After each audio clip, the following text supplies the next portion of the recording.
والصلاة والسلام على رسول الله وعلى آله وصحبه الكرام ومن دعا بدعوته وتبلغ بأخلاقه صلى الله عليه وآله وسلم إلى يوم الجزاء. bayan haka ɗan uwa al'ummar musulmai maza da mata ganye da ganne ina yi mana sallama ta addinin musulunci. Assalamu alaikum wa rahmatullahi wa barakatuh. Dukkan yabbar da gudana su fara tabbata da Allah subhanahu wa ta'ala mahalicin kowa da komai wanda ya nasarce da amincewarsa ta hada mu a wannan rana ta juma'a 29 ga watan goma miladin annabi Isa alaihi salatu wassalam 2021. muna fata Allah subhanahu wa ta'ala ya sanya albarka cikin wannan albarka. Ɗan uwa musulmai mun samu mun saurari jawabai daga bakin kanne da ɗalibai na wannan makaranta wanda suka ga hankalin baki daya da ma ƙawayensu mata akan masuliyya da abubuwa da yawa jaba a kansu na su kula da shi da kuma abubuwan da ya kamata ya zama cewa ya shigo cikin tsarin rayuwar mata. Muna fata Allah ya ba su ikon ɗaukaka abin da aka kira a kansa, abin da kuma ya shafi hadda maza. Muna fata Allah subhanahu wa ta'ala ya haɗa mu cikin waɗanda za su dinga aiki da irin wannan farkarwa. Tabbas da Allah ce subhanahu wa ta'ala cewa mata su dinga yin junan su wasu. Allah ya ce wal mu'minuna wal mu'minat ba'dhum awliya'u ba'd ya'muruna bil ma'ruf wa yanhauna 'anil munkar. Allah ya ce wal mu'minuna mu'minai maza wal mu'minatu da mu'minai mata. Allah ya ce waɗannan sashi guda biyu ba'dhum awliya'u ba'd, sashin su masoya sashi ne. Me yasa aka kirayi mata masoyan mata yan uwansu, aka kirayi maza masoyan maza yan uwansu, aka kirayi mata masoyan maza, aka ambaci maza masoyan mata? Allah ya ce saboda ya amuru da bil ma'ruf, suna umarni da sanannen abu wanda shari'a ta amince da shi, wanda Allah yake so, wanda Allah yake bukata, wayan hauna 'anil munkar, kuma sannan suna hanyar da barin mummuna. Da wannan aya muke fahimtar cewa a musulunci ya halasta mata su zama masu wazi, masu faɗakarwa, masu jan hankali, kamar yadda ya halasta maza su yi wa'azi ga mazaje kuma sannan su yi wa'azi ga mataye. Allah ya tabbatar mana da cewa a iya tara mata a yi musu wa'azi kan abin da ya shafi rayuwarsu. Allah ya ce ya ayyuhan nabiyyu قل لأزواجك وبناتك ونساء المؤمنين يدنين عليهن من جلابيبهن. Allah ya ce ya kai annabi ka cewa matanka da yayanka, sai ya ce wa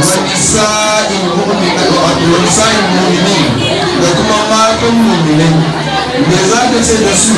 Ya ce ka ce da su yudnina alaihinna min jalabibihinna, su dinga sanya manya-manyan mayakai.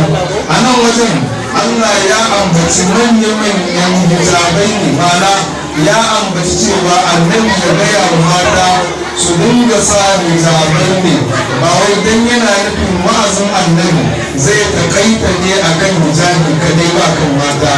A'a, ya halasta annabi sallallahu alaihi wasallam ya tara matayen muminai da matansa da 'ya'yansa ya yi musu wa'azi akan abubuwa daban-daban da suka shafi addinin musulunci.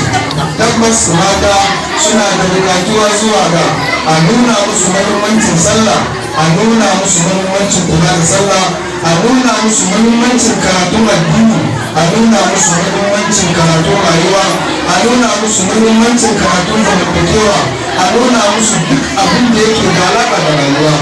Idan da a ce so yana zama samu, da za a dinga da an dinga samun makarantu da alaƙalli idan mace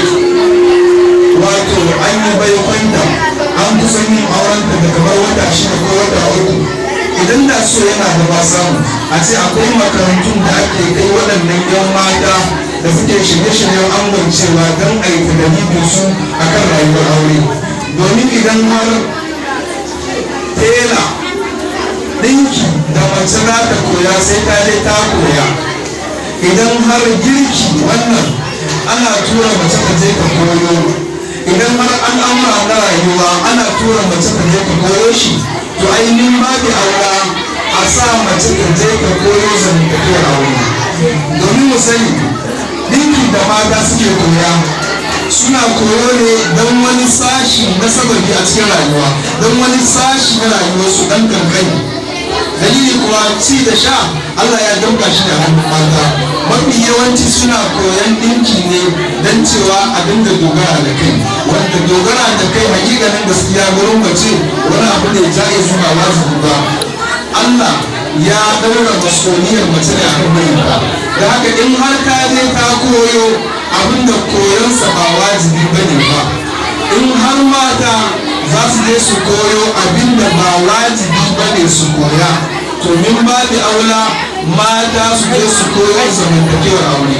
tabbas akwai abubuwa da dama da suke damun matayen Hausawa wanda hakan yana da alaka da rashin koya musu zamantakewa. kawai Bahaushe ya yarda mace ta koyi zamantakewar aure a bakin layi, mace ta koyi zamantakewar aure a bakin ƙawayenta, mace ta koyi zamantakewar aure a bakin mutane. amma wasu iyayen gani suke abin kunya ne a gurinsu su kare ƴaƴansu da za su yi aure mata su musu nuni akan abubuwan da suka rubuta wani, wanda wannan babban kuskure ne kuma yana ɗaya daga cikin abin da yake bawa auratayyar malam Bahaushe illa da matsala.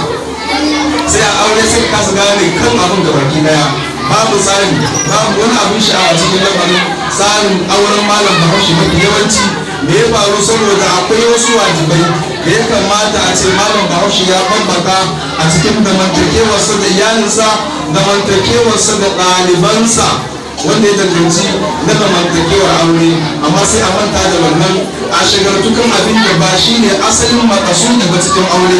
sai ya zama mafi girman abin da za a dinga koya wa mata shine sai a dinga cewa ki sani aure zaman haƙuri ne, sai a ce wa miji shi ma ka sani aure zaman haƙuri ne. wannan kuma babban kuskure ne. dalili kuwa idan har ya zamto cewa mutum ya ɗauki falsafar aure ga baki ɗayanta, a ce mutum ya ɗauki falsafar aure ya ɗaura ta kacokandinta akan haƙuri, ya yi babban kuskure. duk cikin alƙur'ani babu inda Allah ya ce a yi haƙuri a munasabar aure. ma'aurata sukan shiga babin haƙuri ne a gama gari, wato cikin gandu cikin dukka. in Allah ya ce mai haƙuri da junanmu, to sai ma'aurata shi su cikin wannan. amma aure Allah ya shar'anta cewa aure abu ne da ake gina shi akan so, akan kauna, akan tausayin juna, akan nutsuwa da juna, wanda shine wajibin da Allah ya daura. amma mafi yawanci ana yawan gidi ka tunanin malam Bahaushe da mutum ya sako malin ya zo biyan daurin aurensa, babbar kalmar da zai dinga cin karo da ita a wurin abokai da dattijai da iyaye da malamai shine a yi haƙuri, a yi haƙuri, zaman haƙuri ne, a yi haƙuri, a yi haƙuri, a yi haƙuri. haka ita ma mace babban abin da ake cika mata kunne da shine a yi haƙuri. zaman haƙuri ne, zaman haƙuri ne. ba a cewa zaman soyayya ne, ba a cewa zaman kauna ne, ba a cewa zama ne wanda ake wato ainihin sawa juna shaukin juna, ba a faɗin wannan. Bahaushe da baki daya ya ɗauki falsafar auren ya ɗaura fatin lamarin. shi yasa tunanin malam Bahaushe ne mutum ya gurbace, tunanin malama Bahaushe ya gurbace akan lamarin aure, akan asalin manufar aure. Allah ya shar'anta shi ne bisa ga dalilai masu yawa. daga ciki akwai manufar yaduwar ɗan adam a bayan ƙasa, daga ciki akwai manufar a samu soyayya, a samu kauna, a samu zamantakewa mai kyau, mu'amala mai kyau. Bahaushe ko kuma musulmi ana so ya ɗauka cewa zaman aure zama ne na ibada, zama ne wanda ake samun lada. da haka yan uwa musulmai muna fata abinda duk aka ja hankalinmu a kai za mu ɗabbaka shi a cikin rayuwarmu ya zama mai amfani a gare mu, domin kyawun zamantakewar aure shine yake bayuwa zuwa samun al'ummomi na gari. Idan 'ya'ya sun taso sun tarar da iyayensu a yanayi mai kyau, babu shakka sa yi kokari su zama mutanen kirki, mutane nagartattu.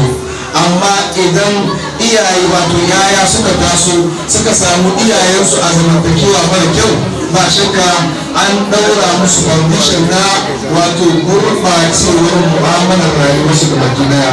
Daga muna fata Allah subhanahu wa ta'ala ya sa wannan aure da za a ƙulla Allah ya ba su zaman lafiya, kuma Allah subhanahu wa ta'ala ya tabbatar da su da kankansu, ya tabbatar da tausayi da kankansu, ya tabbatar da nutsuwa da juna da kankansu, sannan kuma Allah ya ba su haƙuri da mantakewa, Allah ya ba su ikon haƙuri da haƙuri da juna. Domin tabbas mun dole sai da haƙuri, amma a ɗauki haƙurin a bai da shi jagora a wannan babban kusuri.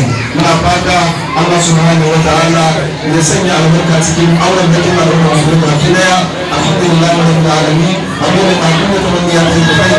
Barakallahu fina wa fikum wa barik ala nabiyyina Muhammadin sallallahu alaihi wa alihi wa sallam. Kada ku hamna bi hada magana Muhammad.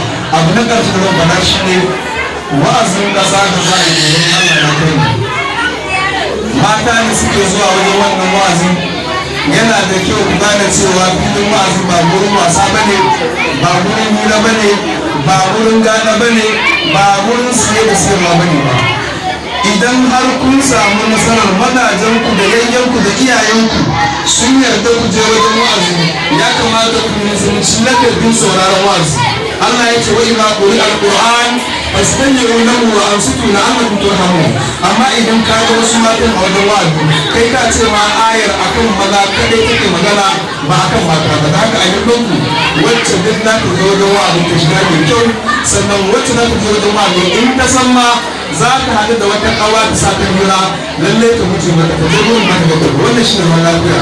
Ana zuwa ne a saurara, mutum ya je ya hira laifin ne gurin Allah. Wa idza quri'a al-Qur'an fastami'u lahu wa ansitu la'allakum turhamun. In ana karanta al-Qur'ani ku saurara ku shi, wanda duk da shi ma yayi sabon Allah, ina ma zai bi wa'azi ba. Alhamdulillah rabbil alamin.